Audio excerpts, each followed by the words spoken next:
Hey, new strongers, it's Tuesday, which means it's another Tuesday chat. And we are continuing our theme with a man on, which is amazing. We don't always have that, Matt. So with a man coming on today, talking about perfectionism versus healthy striving. So we are talking to Mr. or Dr. Matt Daggett here today, who's an orthopedic surgeon going to help us understand sports medicine a little bit more and tackle the same topic of perfectionism. So thank you, Matt, for joining us today. Yeah, awesome to be here. Thanks for having me. He's strongest. I do have to say, he was like, did you watch the Chiefs game? I'm like, He was on the background. So we are filming during a football Sunday. So I apologize for that, Matt, but hopefully it's all good. Game over. And we won. So we'll take that. Awesome. Well, let me give an intro, new strongers, for who Matt is and where he's coming from and how he can help us tackle this topic a little bit more. So here's the embarrassing part where I read all of your achievements and you have to just sit there. So, great. So Dr. Matt Daggett is the founding member of Sano Orthopedics and is a dual fellowship trained and board certified orthopedic surgeon specializing in sports medicine, knee and shoulder care. With over 60 clinical articles and care collaborations with international surgeons, Dr. Daggett has established himself as a trusted surgeon early on in his career. Dr. Daggett founded Sano? Sano. Well, I mean, tomato. Sano. Okay. With a mission to improve musculoskeletal care in Kansas City. Dr. Matt Daggett is a sports medicine physician known for taking his time and listening to his patients, understanding their fears and and providing the best possible outcome. He has been named 40 under 40 and participates in numerous organizations pursuing current research and best practice of sports medicine. If that was not enough, he is married with 4 kids, 3 boys, 1 girl, right? Yep. Okay, I thought I had that right. Nailed it. Boys doing projects around the house, obviously the Chiefs, playing recreational basketball, and including a new passion, or maybe it's been going on for a long time. What's in your basement? It's a giant mess is what it is. It's aquaponics. So yes, we have like a 230-gallon tank and about 200 plants. So it's and a lot of koi. So if anyone needs any koi. Oh my gosh, that's hilarious. Koi. Roy is so excited about going over there and seeing all the things that are in your basement. He's like, you got to ask. You have to ask. I'm like, well, I'll put it in there. I have a very patient wife is all I can say. That's a better hobby than, I don't know, a bourbon collection in the basement forever, I mean, to each more enjoyable one, probably. Yeah. Well, Matt, I'm so thankful you're on here today. I know that we cornered you, your wife, Laura, my sister, Leah, and me, and we're like, you're doing a Tuesday chat. And you're like, what is that? But happy to be here. No worries. Well, one of the first questions I had, if obviously you have a very impressive resume and you've got a long-standing, street cred in the medical field, and it sounds like with lots of people, but I'm interested about little Matt, and if I can call you Matt, and sure. where this passion started from, or what are those first, experiences that maybe led you into the medical field? Yeah, so it's a great question. So when I was a kid, I never wanted to do medicine. My father was a physician. And it used to gross me out even. I really didn't like anything about medicine. And then I fell in love with, I was always interested in like engineering and systems and stuff like that. So I kind of fell in love with the engineering side of the world first. And then that's actually what I started out in college. And then I shadowed a orthopedic surgeon and I saw an ACL reconstruction. Oh, wow. And I was like, talk about gross. Oh, yeah, this is, I know. At that point, I stopped getting grossed out and I started getting obsessed because orthopedics is really engineering of the body. Yeah. So our bodies are really just machines in perpetual motion, ideally. And so it was kind of fun of a transition. I mean, I remember starting out in computer engineering and be like, this is for the birds. 0101, I don't get it. So I don't, it's one of those things that just gradually like that kind of mechanical perspective and enjoyment kind of became a passion as I really like people and taking care of people. And orthopedics is kind of a perfect blend of engineering and getting people doing things back the way they want to, the way they love. Yeah. So you mentioned your dad. So what kind of physician was your father?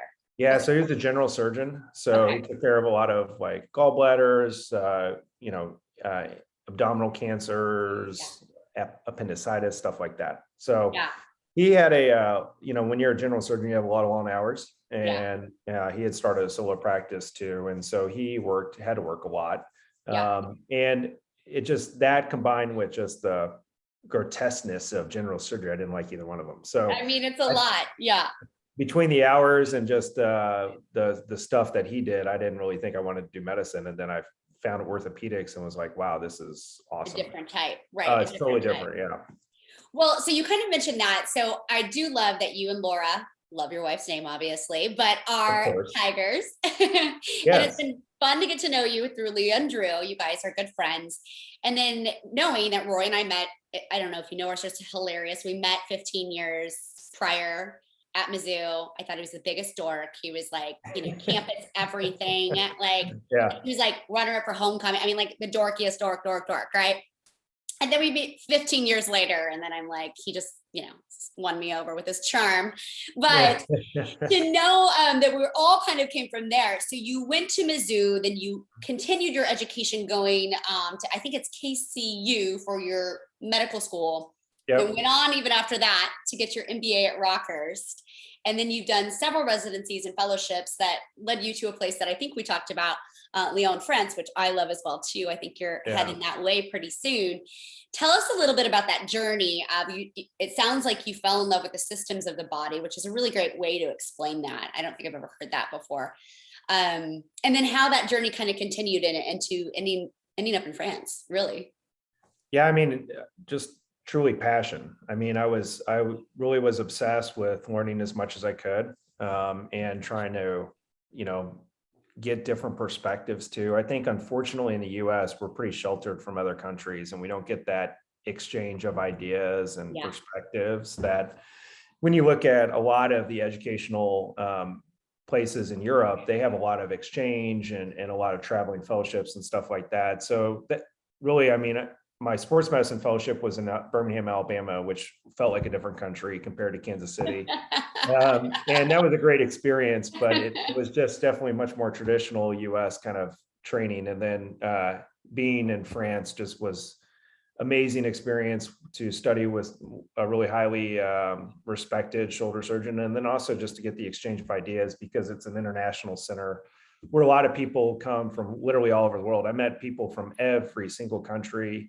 One day you'd have 10 people from, 3 different continents watching this guy do surgery and participating in education. So the thing that led me there was just really passion. Like I really, a lot of people in the field asked me how I was able to obtain the fellowship. And, it's really just through passion and stalking the guy. I mean, I tell a lot of young med students, if you want something, just go after it with reckless abandon, because if you want it bad enough, you'll be able to get it. I mean, it may not happen that you're in your timing, but you have that drive, you have that motor. And I feel like that's something that's, for me, just been a repetitive theme for keeping me going in my career. Yeah. So this person in France, so this is a well-known person that it would be a competitive nature to probably get in his fellowship. Yeah, I joke around. He's like the Brad Pitt of orthopedics. So he's like, when he's at any orthopedic conference or anything, everybody's talking to him in between. I mean, he's the most published surgeon in all of orthopedics, I think. So he's just like a stud, and he's just an amazing person and just great human being to finish my training with. So even though it's been 7 years, we still kind of keep in touch. And he was a great mentor at the end of my education to kind of end on, because the US education system can kind of be a little bit, especially in orthopedics, a little bit arrogant, a little bit competitive. And he was always just very modest, humble, and open to new ideas. And it was perfect to end my training with that. Which I love. I've been able, I think I shared with you that I've been able to do work in France as well. And, in my field, just this idea that if a kid is struggling with things, like they would take it to the farm, like legit, like let's get out in the wilderness, let's do experiential learning, let's think about this a different way versus, having going what we tend to do, which is, put them in a room, take it down, Mhm. take away all the things that actually could get them to be very successful in different avenues. And so I love the thinking outside the box of learning. And maybe for the layman ear out there, can you do Yeah. maybe a cliff notes of what even orthopedics exactly kind of means?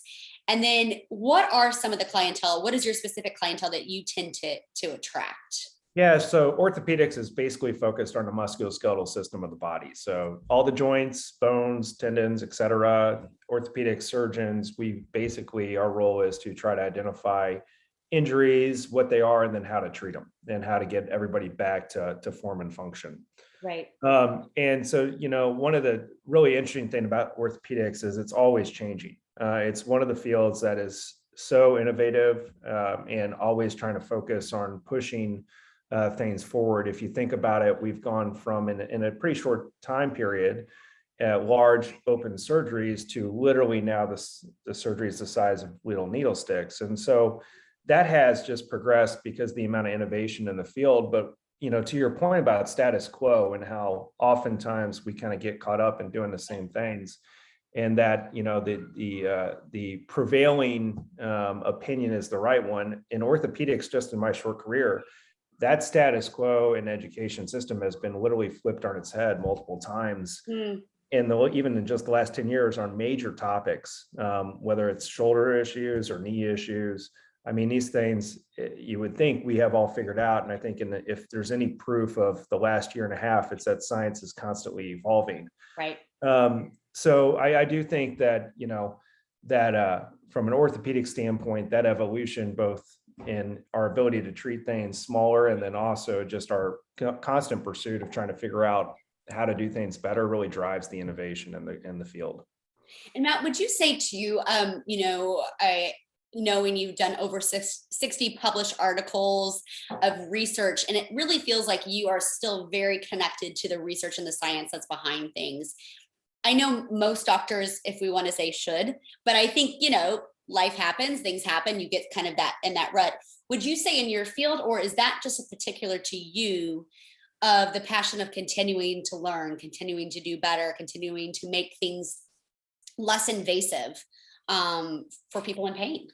Yeah, for me, it's definitely a passion. I mean, I had a couple academic opportunities when I came out of fellowship, and in those situations, oftentimes, a lot of your job description is publishing and being involved in research. And the counter to that is when you're fully in private practice or you're hospital employed as a physician, oftentimes you're really just focused on taking care of patients and providing optimal patient care. And so I think it's a little bit uncommon. I wouldn't say rare, but in a private practice setting to do as much research as our group does. But it's also just because I think we all have a passion for it. I mean, it's not a direct benefit to us, but being involved in research and leading kind of evolutions and ideas, concepts, and techniques, really in the end, that drives our patient care and patient outcomes. And I'm really lucky that I have a group of individuals I work with that care about the same thing and allow us to do that. Yeah. I can't totally relate to your field. I can relate to the IVF process, as we've been doing that for 2.5 years. And literally like talking to women that went through an FET or basically just transfer or surgery 6 months earlier than me, and me having already a different way to do things and a better way to do things, and a mock trial of timing the exact time that implantation could be best. So it's just like, I love the idea that doctors are continuing to do that research, and I'm not scared of that in any way reflects of them not knowing something, but more so the opposite of like, I want to do client care so well that I want to change the way I'm doing things if there's a better way. Yeah, and I think that approach, that humble approach to science, is something that we need more of, honestly. For sure. That humility, like I think we could have, not to get on the pandemic, but if we just would have said at the beginning, like, I don't know, when we don't know, instead of saying we definitively feel this way or that way. In medicine, everything pretty much gets flipped on its head. Changing, it's always evolving. Yeah. For sure. They say about 50% of what you learn in med school will be pretty much obsolete or proven wrong within the first 10, 15 years. Right. And that really is, there's a lot of things that even since I graduated med school in 2008 have changed a lot. And we talked with the Berger, who are the director of pediatric associates. I don't know if you guys go there, but Natasha and Kevin. And one thing that Kevin said to me that I thought was so striking, it seems in line with what you were saying, is that he said, his whole, as a pediatrician, his whole training was prepared for a pandemic, prepared for giving, hey, I'm going to sit with you in this. I'm going to sit by you. I have these answers, but not all the answers. And really kind of that understanding that doctors are human and we need to be human in order to be more approachable to our clientele, which it sounds like if I would sit in your office, hopefully not, but maybe,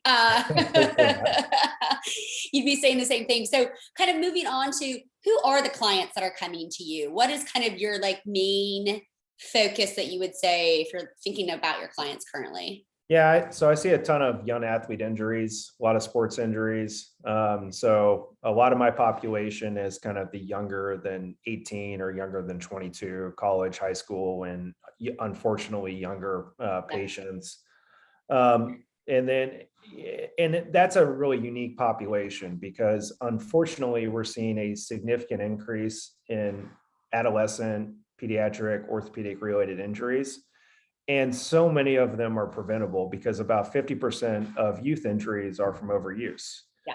And I don't know if we'll talk more about it, but just our overall society and our approach to sports right now in this young age group is really a challenge for our kids on a lot of different levels, as I'm sure and I've talked to other parents about. And it's more isn't always better.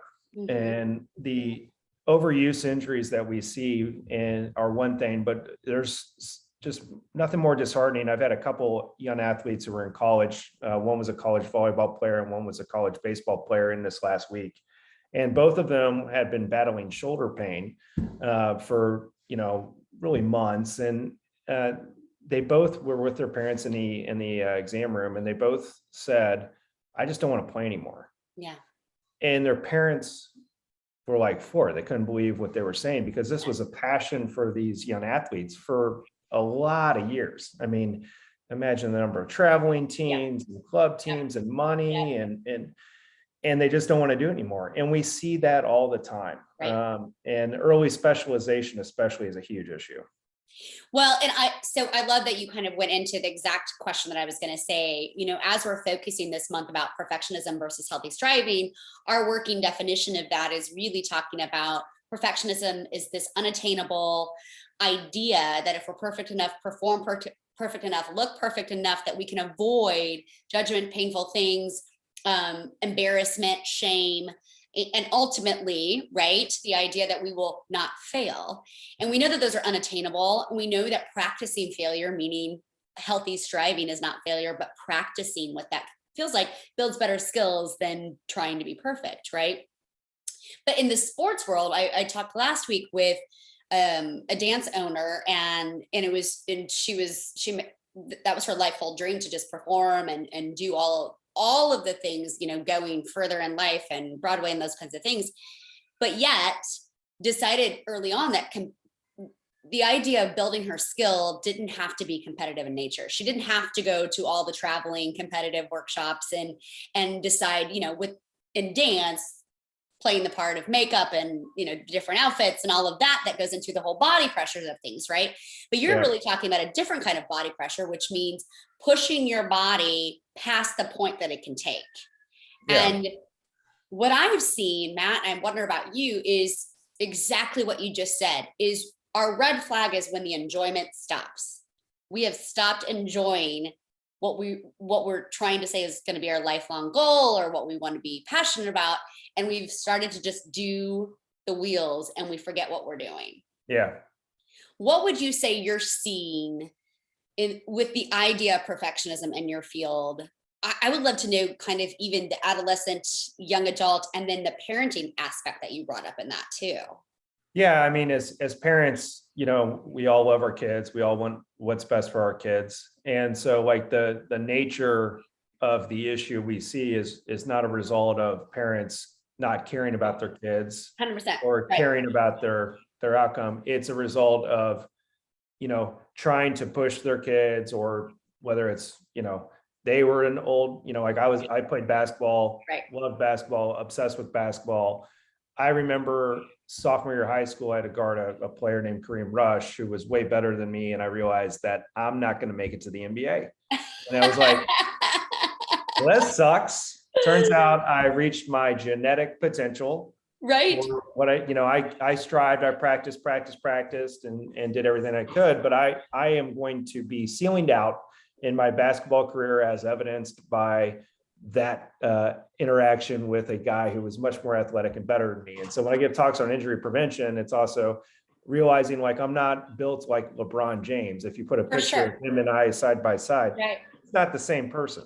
Yeah. So we have this, I think, sometimes unrealistic weight we unintentionally put on our kids, where we're trying to push them to excellence, but it unfortunately also leads to this feeling right now, because you have all these forces where, whether it's coaches, leagues, society in general, or the human highlight reel of Facebook, where we're constantly giving accolades to our kids and their sporting events, that keeps giving a positive feedback loop where we are just pushing more and more and more. So you're starting to see early specialization, meaning kids playing only one sport at a younger and younger age.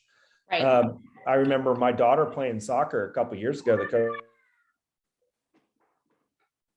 if she was going to play in a summer league too, and if she wasn't, he didn't know he'd have a spot for her in the fall. And I'm like, what are we doing? It's like, we need to be playing multiple sports, being involved in a lot of different things, and really trying to learn the sport and learn about being a teammate, not trying to, win a gold medal and whatnot. So that early specialization that we're seeing more and more of, and drive to like make sure our kids are armed with as many coaches and speed, agility, quickness opportunities, all these training programs to try to max out the genetic potential of the kid, is unfortunately causing a lot of overuse injuries, early burnout.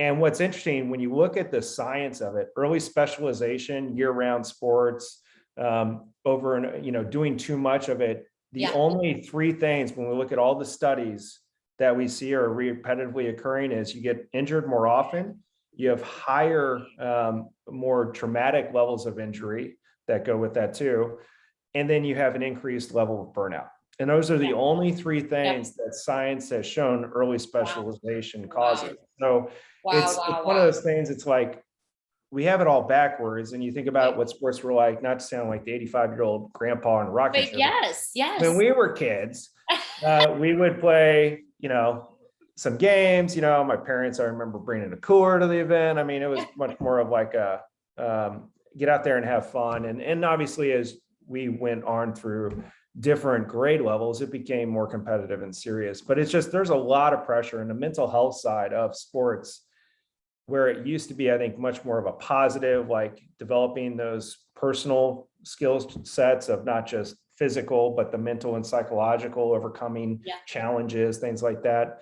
That pressure is a real deal. And you see a lot of kids right now at a young age that just, when they come in the office, 13-year-old kid came in the office the other day, and he just, like, you could tell the parents were very intense about his participation in sports. And I think he was saying his pain was, I don't think his pain was not real, but I think his pain wasn't as bad as what he was saying, because he felt that pressure and just needed a break.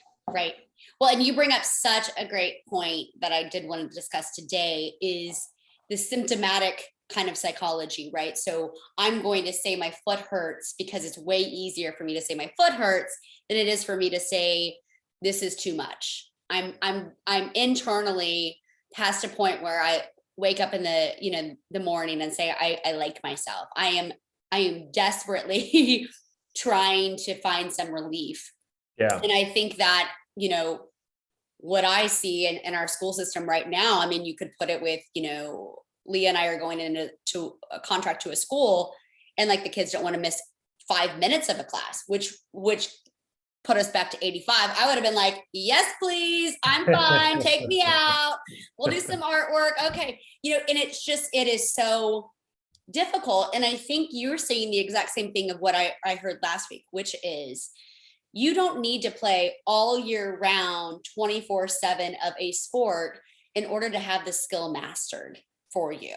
Yeah, 100%. The classic 10,000 hour rule is really just a fallacy in sports. And they've actually studied, depending upon the sport, it takes a lot less hours than 10,000 to be an expert at the sport. Right, right. And I think that's the thing that as parents, we need to appreciate more of is that our kids have a ceiling that's predetermined regardless of how much we throw at them, how many Right. opportunities we give them. Yes, we want to help them achieve what their goals are and set up foundations for them to be successful. But pushing our kids to a point where they're just feeling that pressure of trying to compete at a level that's better than their genetic ceiling Right. They're competing or against themselves in those it instances. becomes, Yeah. that's when you start seeing, I think, that breakdown, when you start feeling like those expectations are more than what the child is able to do. And unfortunately, I think we see that a lot now.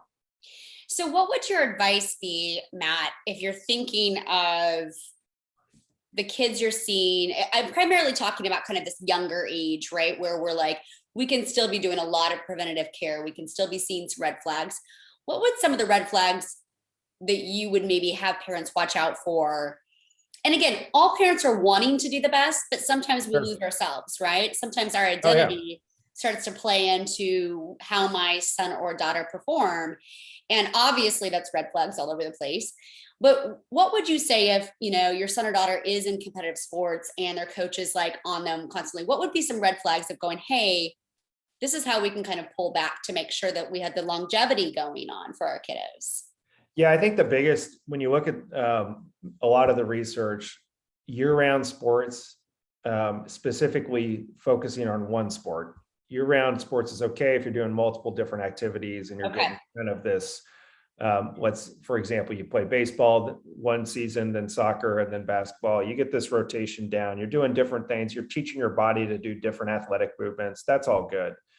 We get in trouble when we do early specialization and we focus on one thing year round. So the biggest example is baseball. I And know when you that's, focus, yeah, yeah, that year round baseball at such a young age, yeah, it's when you look at the medical side, not to take it too far in the weeds, but the body and the skeleton is changing so much at those times. And when you do sports year round, baseball especially, you're putting cycles on the bone that yeah, literally changes the skeleton because of that repetitive throwing yeah, that leads to literally injuries that they sustain, not necessarily when they're 12 or 13 when they're doing this, yeah, but when they're 19, 20, 21, and 22. And so it's that really more than anything, early specialization that's just yeah. not really, I think, killing our kids, unfortunately, and putting them in a bad spot, short term and long term. And then also just overexposure. I think one of the things I have a cousin who's had two girls in volleyball and playing competitively. And so their summers, like their summer calendar was just all Right, sports. I'm like, right, it's okay. Like take a family vacation, miss right. an event. Like those things are going to provide significantly more value to your kid than the Yeah. 12th, Yep. tournament of 12 weeks, and it's finding that balance because there's so many pressures for us as parents that are pushing us into more and more and more, Mhm. one, it's their peers, all their Yep. peers are performing in something. Yep. You don't want them to miss out on it. And then you get the coaches and then you get your kid's showing some talent, maybe you ought to take them to club. And then it's just like this extra feedback loop that we just cannot seemingly stop. Well, and I think that that's, again, when I'm thinking about, obviously sports medicine or even sports is not my forte, but perfectionism and the idea of discovering when we've crossed that line is something that, at New Strong, we focus a lot on. And when we think about, again, skill set versus I'm just doing this to look like sometimes, or to give the impression that I'm better than I am. I mean, we've got some of that kind of identity work there too. But I guess my focus too is on the parent. The parent has to set some kind of schedule and some kind of regulation, just like we do when they're 5, just like we do when they're 7, just like we do still at that junior high school, even college kind of range. It's okay for you to be the bad parent. It's okay for you to say, we are taking, a month off in summer and we are going to really relax your body. We're going to, really play in the weeds outside, do some, go wherever to discover, go to the ocean, use your body in different ways that's working with your body versus against your body. And I would think that that would be something that you would be recommending as too, Matt, as, giving your body a break, just like we need to take mental health breaks. We need to take, academic breaks. That's why there is a summer. That's why we don't do school year round. I mean, hello, that's a point right there, And I also think too, some of my clients, when the old school thinking of things is when someone's struggling academically, well, then get them a tutor and then get them, before school and after school. And then it's like, no, we're teaching them the exact same way for a longer amount of time. So if we think about our body, and that doesn't actually get the test result, doesn't actually help their education, that doesn't help them learn different, really what going back to France, know that if we do experiential learning, if we take them outside the box and have them learn in different ways, they can receive it. And they're not in the burnout, kind of to your point too. I would think sports would be the same way. Are you? Yeah, my advice to parents always is take 3 months consecutively out of the year from one sport. So if your baseball is your thing, like take, November, December, January and shut it down and do something different. Soccer, take 3 months. That absence of that sport from a organizational standpoint for the child really provides a lot of different things. One, for their body, provides a break. They don't have to have those forces going across their body that they have had. It allows them to heal a lot of things that, maybe either are noticed or aren't noticed that are going to lead to future injury. And then the other thing too, is it builds back the fire. Sometimes you have to be absent from something for that to continue. And I think the real issue with burnout is when you don't have that absence to keep flaming the fire that you've started at a young age, then it's much more likely to unfortunately end in burning out too quick. And so I think that healthy time away from one single sport is helpful for both the body and the mind. I love that. I'm so going to quote that in all of my sessions with this perfectionism. I mean, I love my husband after he comes home from a business trip, which doesn't happen anymore. A lot more, a little bit of space, there, Matt. You might be watching this. I love you, Roy.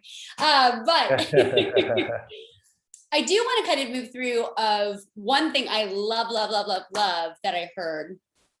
Not that we can jump into this topic because I feel like it's a whole other topic of using, pain medication and that kind of thing for sports medicine. But I did love reading that you really kind of pioneered a less invasive approach to surgery, as well as decreasing the amount of anesthesia that we as a consumer would have. Can you tell us a little bit about that? I think both of those points are amazing. Yeah. So, like I said, innovation, thankfully in my field, moves pretty fast. It's never as fast as I think it should be, but it still moves pretty fast comparatively to others. And there's a technology, you think about your cell phone and how much progress we've seen since the Zach Morse phone of the old days versus now you can do. Yeah, exactly. Now you can he kissed me on the cheek, Matt. I have to tell you that I met him in person and he kissed me on the cheek. Just dropping that right there. That's big stuff right there. You proof? You got a photo or anything? You know what? That was before we had all the cell phones. Little, I know. Disposable camera for that one. We'll talk about perfection. We waited in line for like 7 hours at the mall, but Hey, you got what you came for, I guess. 100%. Okay. So needle arthroscopy is basically just, we have evolved a lot. When you look at the standard scope that's used for sports medicine, when we're looking inside the knee or the shoulder, it's always kind of looked the same way since the late 70s. And the resolution has improved, but we haven't really pushed it much beyond that. And so the needle arthroscopy, the technology I'm referring to, is basically, we can do that same thing, but through a device the size of a needle. Wow. So that innovation has been something that uses the same chip sensor on a lot of phones. And it's finally really coming into orthopedics, which is allowing us to do things less invasive. We can do things with oftentimes no anesthesia except for some local pain medication. And in the end, that really helps us reduce the risk to the patient and also reduce the amount of opioids provided. I mean, 100%. Opioids, that's a whole, to your point, that's a whole nother topic of how we got onto that. But when you think about, the needle arthroscopy, that's really the the driver. I mean, it's just trying to do things in a less invasive way with faster return to function and decreasing our complication rate.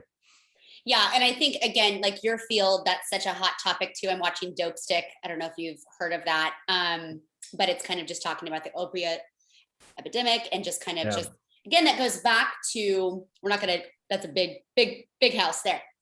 But it goes back to trusting your physicians, knowing that they're getting, that they're continuing to pursue their education and they're willing to have that humble kind of platform of knowing like there might be a better thing than what I'm being told, as if they come in with shoulder pain and this is what you do, like learning new approaches, which is one thing that I love about your practice.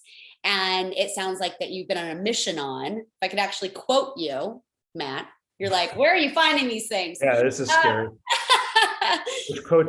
Which night is this quote from? I know, none of the nights that we've been out. So I'll tell you that one. But you did say that your goal in creating and founding your company in 2016 was to help individuals become healthier and create a healthier village. Your intention is to have the best outcomes and prove it, the best service and demonstrate it, and to lead the region in research and education in both prevention and treatment of many common musculoskeletal injuries. So it really, everything kind of encompasses what we're talking about today. Being humble enough to know that it's not just you, it's so many, factors in this play, so many people in this play, and that mental health really does have a huge role in a front, if not backseat, but front seat to why and what you're doing in your practice. And I don't know that many physicians until kind of this past year and a half have been able to kind of really see that full circle. Or what would you say about that with your peers? Yeah, I think it's still, unfortunately, it's behind. I mean, healthcare is incredibly backwards. It is incredibly costly. We have malaligned incentives all throughout the system. Yep. Unfortunately, the way it's set up, it's not really incentivizing true health. Right. As an orthopedic surgeon, I get paid to fix things. I don't get paid to prevent an injury, and that sucks. Right. And so our whole goal as a practice and the way we've set everything up through our programming and protocols is to try to shift what we call that musculoskeletal life cycle. So prevention, wellness, injury, and intervention. All the money and resources right now are reactionary in nature, and they're focused on the injury and intervention side. We want to reduce that and shift it to the prevention and wellness side. Yep. So we really view Sano as a musculoskeletal health company. Like our goal is that we're not a fix-it shop. We're trying to work on things and ways to do, whether it's athlete screening, injury prevention exercises, medically prescribed fitness, nutrition, stuff that we're starting to get more into, because that's really what health is. And one of the silent things about COVID that I really wish we as a society could talk more about is during this time period, we've seen an increase in opioid use, an increase in overdoses from opioids and other related drugs and addictions. And 80% of patients that are hospitalized or have passed away from COVID are overweight or obese. Yeah. And that hidden epidemic and really of our lack of movement in our society, our poor eating habits, all those things are really like the other silent killers that are coming out from this pandemic. So, my hope and belief is that as a medical community, we can start shifting a little bit more to focusing on not just how we fix something, but how can we help people stay healthier, reducing their, risk factors for all these things, heart disease, diabetes, or unfortunately a bad outcome from this god-awful pandemic. So that's a lot of what we're trying to do is provide patients education, provide patients programs, provide patients things that help them stay healthy and maintain their health, instead of just, okay, your knee got fixed, now you're moving to your hip and you're just playing whack-a-mole with the musculoskeletal system. Unfortunately, if an ounce of prevention is worth a pound of cure, how much is a pound of prevention worth? Yeah, 100%. And 100%. Unfortunately, as I was going to say, I mean, that just is not incentivized in our society right now. I mean, Leah and I could go for days about this too, of just, when people call and we're out of insurance panels because they don't even attempt to give us any type of reimbursement for our care, and parents, we understand it's an investment, but it's an investment that you're never going to regret. You're never going to regret investing into your mental health and understanding the way that you work, the way that you need to work, the way that you need people to help you work and support. Just like you're never going to regret investing into your body to make yourself healthy and have healthy living habits early on. Those are just those are investments that you should definitely be, taking the risk on. But one thing I did love learning is Sano. I want to keep saying Sano. I don't even know why I'm Call saying whatever you want. I'm not going to. Sano, Sano. Sano. It's a tomato situation. I know, but Leah and I can't pronounce things, so we have to practice. But Sano, what it actually means is healthy, wholesome, intact. So picking that name sounds like that was very intentional for you. Yeah, for sure. And it's kind of a back to basics concept. I mean, as you know, the overall challenges with the way the system is. I mean, we have to get back to the simple foundational things about musculoskeletal health. Movement is really medicine, and it's not just the moving part, it's all the other elements of that.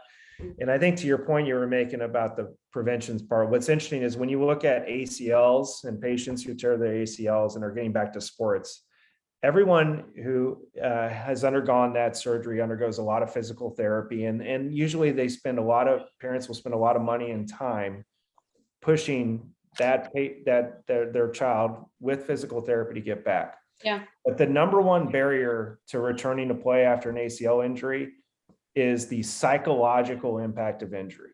Yeah. That is not treated at all, almost, in the recovery standpoint of ACL reconstruction. So it's just, we are investing our money in things that aren't always getting us the outcome we want, whether that's recovering from an injury or preventing it. And so that's our whole goal at our practice, is just trying to get everything refocused on what it should be about. And that's the basics. I love that so much. So tell us a little bit about the services that you offer. I'll link everything for your company below, but do most of the doctors that work with you, or I'm assuming they're just doctors, or maybe different, work in the same field, or do you have a little bit different? Yeah, so we have a lot of different, so we have a spine surgeon, joint replacement surgeon. So we cover all the body parts, if you will. And we're starting to use a lot more of the technology. We've invested in a lot of technologies, one of which is called Sano Motion Capture. It's a sensorless motion technology that really is trying to identify those other joints that are at risk for injury. We use it for athlete screening. We use it at like baseball academies and things to try to identify any potential things that are kind of silent that could lead to injury. And so, I mean, that's kind of stuff that we just need to do more of as a profession. For sure. It's just, unfortunately, until those incentives in healthcare are kind of pushed more towards that prevention and wellness side, I know there's going to be a somewhat systematic resistance to it, but we got to do whatever we can to make it better. Right.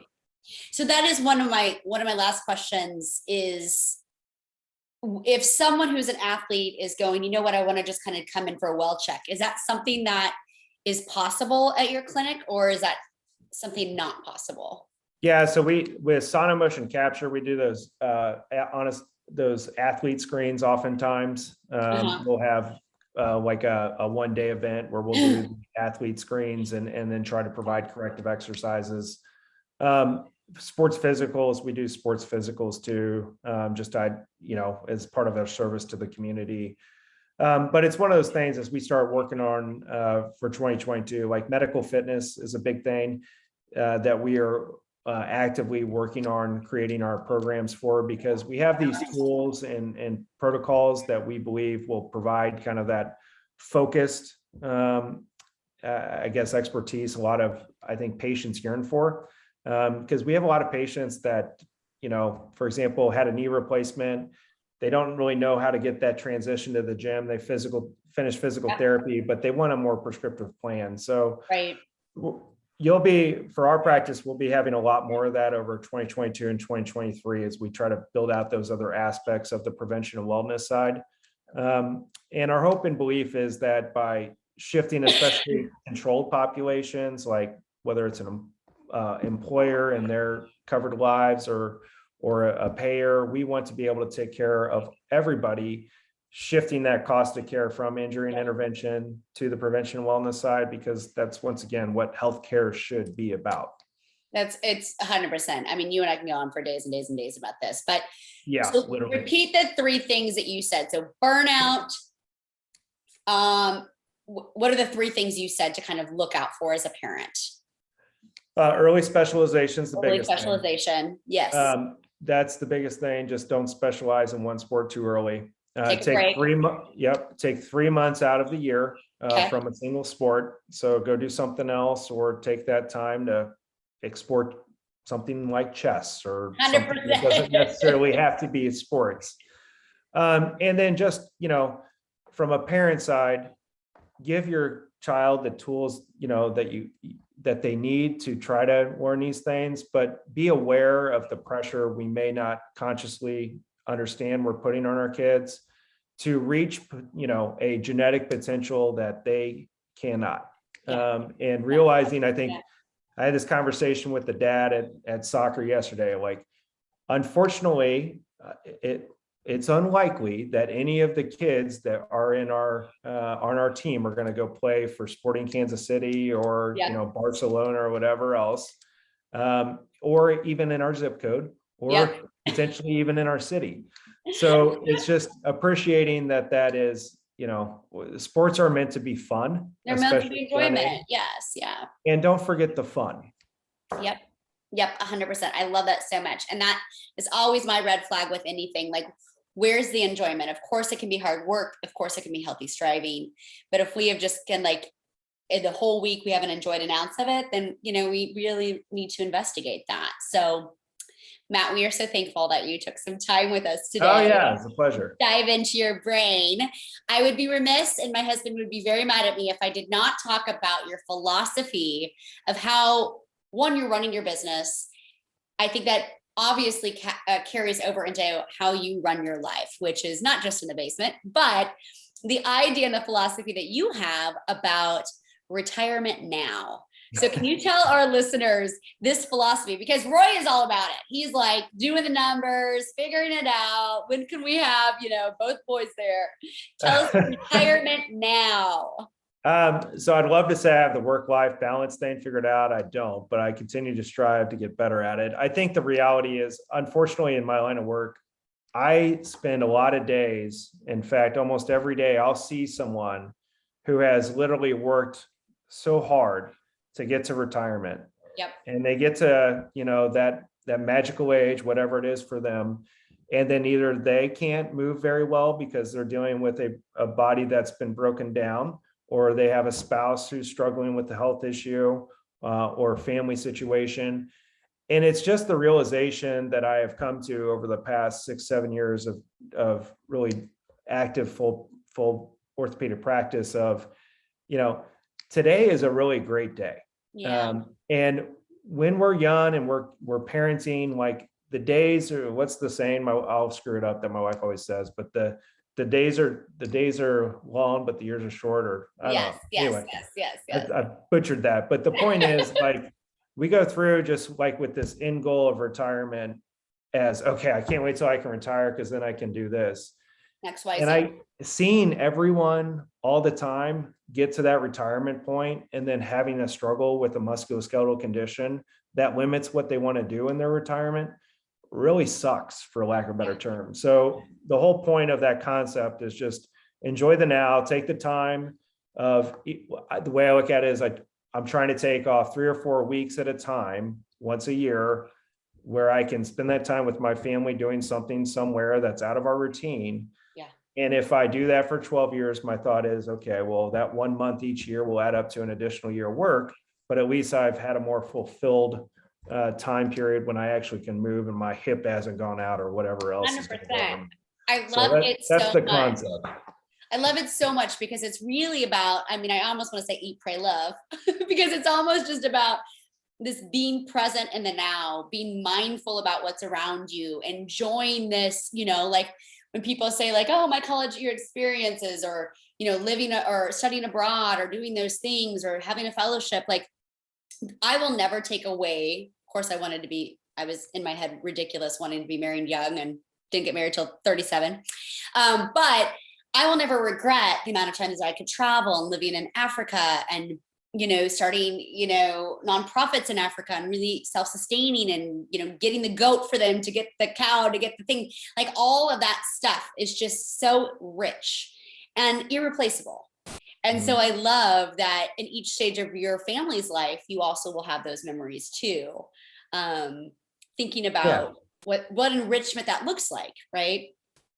Yeah. And I think that's, just the realization. I've also lost some people close to me, and life is short and you really just don't know what tomorrow's going to be. And then, like I said, when every day you're given that kind of visual reminder of enjoy today, because, when we're 70, 75 years old, our bodies are not what they are. They're not going to move as much. Yeah. They're not going to move as well. Yeah.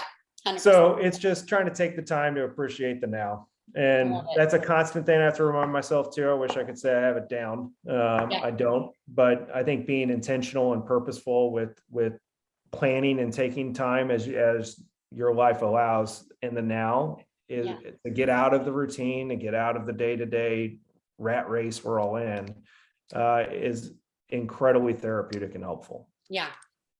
Well, we can end on a beautiful note of remembering the now and remembering who we are. And the last thing I want to say, New Strongers, is we have a choice in the providers that we choose.